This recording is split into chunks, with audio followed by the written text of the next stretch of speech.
actually, I'd like to have much more of an interactive talk. So if you guys want to come closer, I'm going to share with you some quotes. I'd love to hear what you think about them. These are love letters. These are memoirs. So I'm kind of interested in seeing what you think of the material. But before I get started with the talk, I'm going to just show you a very quick movie that I made about the woman that I studied. Her name is Margaret Chung.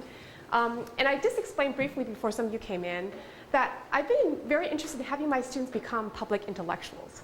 So that whatever they learn in the classroom, whatever they're learning in libraries and classrooms, that there's a way for them to share with people outside of the classrooms. So before I even got into kind of the multimedia stuff, I would have students not just write research papers, but they would design visual exhibits.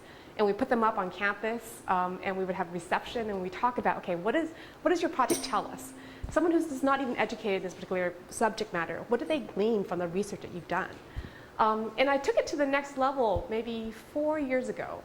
We were trying to do something to commemorate the internment of Japanese Americans during World War II. And we wanted to do something that was unusual, that would help students engage in the research process, but also have something sort of tangible afterwards. So we decided to organize an oral history documentary filmmaking project. Eventually, 42 students got involved with the project, and they ranged from undeclared sophomores to PhD students in history. They came from engineering, they came from art history, like all over campus. And they worked in groups of 5 to 8. And they interviewed people who had been interned during World War II. So these are people more like their grandparents' age or even their great-grandparents' age. And so they just talked to them about their lives. What was it like growing up? What was it like being forced removed from your family and being interned and treated as the country's enemy just because of the way you look, not because of something that you or your family actually did? What was that experience like? And how did you reestablish your life afterwards? I thought the project was really, really neat because it put people of different generations in touch with each other. It put people in the university in touch with people in the community. But the students not only learned these kind of research skills when they went out and talked to people about their lives, but they videographed this. They had no training beforehand. And then they created little mini documentaries afterwards. And then after this project was over, some students said, you know, this is really neat. Let's do something with this material. One of the students decided they're going to collect all the mini documentaries, create a feature-length documentary. And now she's in a filmmaking program at American University. She wants to become a documentary filmmaker as her career. Some of us also traveled to Amsterdam. There was a European conference. We thought, we've never been to Amsterdam, let's go. And we went to talk about our project. So I thought it was a really transformative experience because it was really meaningful for all of us involved. And it kind of took us down paths that we didn't expect.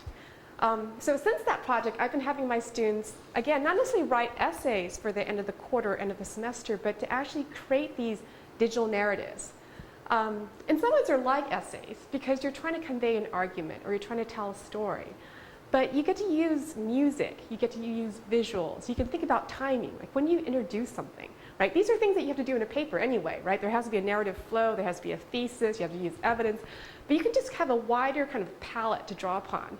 So even though I've been making my students do this, I didn't actually learn how to do it myself until this winter. And I just had such a wonderful time. Some of you came a little bit later, but decided I was going to do my first narrative about how it drives me crazy to have to clean up after my kids. I have a 6-year-old and a 2-year-old, and at the time they were 5 and 1, and the stuff is just all over the house, right? And when I'm in the house, it just, but when I leave, I just completely miss that type of relationship. So that was my first movie, Washing Dishes. The one I just showed now was more about my undergraduate years and how just one particular year really shaped who I am now. That was 20 years ago. But the course of the events during that 20 years shaped me intellectually, shaped me politically. And I'm sure there's moments in your life that you're going to feel like that. Like this was like a crystallizing event in your life, and it's going to stay with you, 20 years from now. So I really felt like I wanted to do that story. And I think that story about being part of a multiracial coalition, being part of a protest, and feeling like you can create change, that was something that had been in me for a long time. I wanted to be able to get it out and kind of share with people. After doing that, I thought, well, you know what? Maybe I should do something about the book I wrote. Right? This book about this incredibly interesting woman. It's 200 pages. Who's going to spend the time reading 200 pages, aside from college students, right?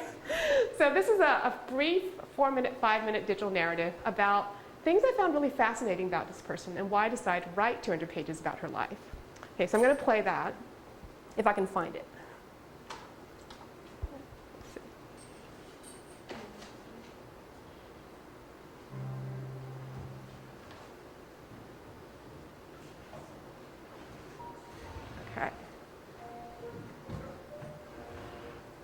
here it is.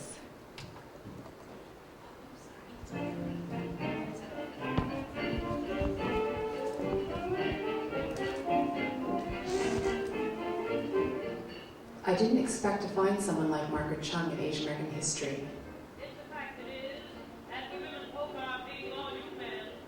You get evidence of it every day. She was a physician, a pioneer who crossed racial and gender boundaries to become the first Chinese American woman doctor. She publicly dressed like a man, Are women wonderful? Are women great? and she privately expressed longing, stole kisses, and occasionally shared a bed with other women.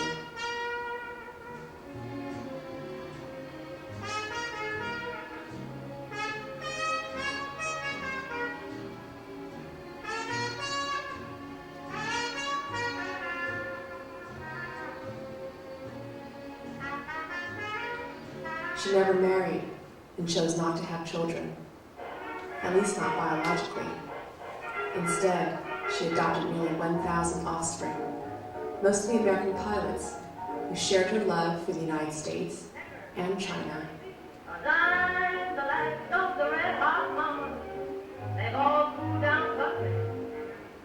Black old man, say what do they know? Come get your hot stuff from this volcano. As well as her hatred for Japan. Now it may be so, but when I get those old baby on you can. During World War II, she was a celebrity who socialized with actors, politicians, military leaders, opera stars, and cabaret singers.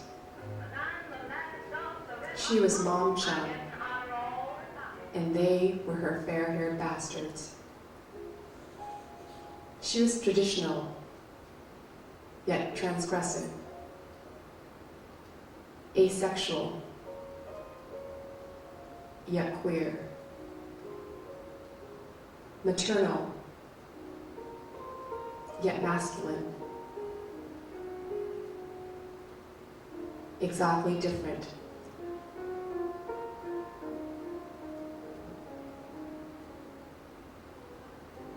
yet iconically American.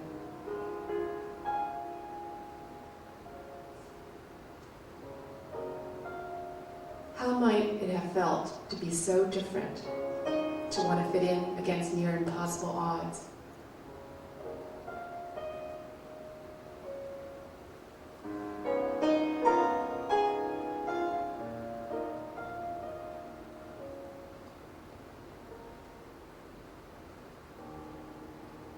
And yet, to want to change the world, so that it might not be so painful to be oneself.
Some of these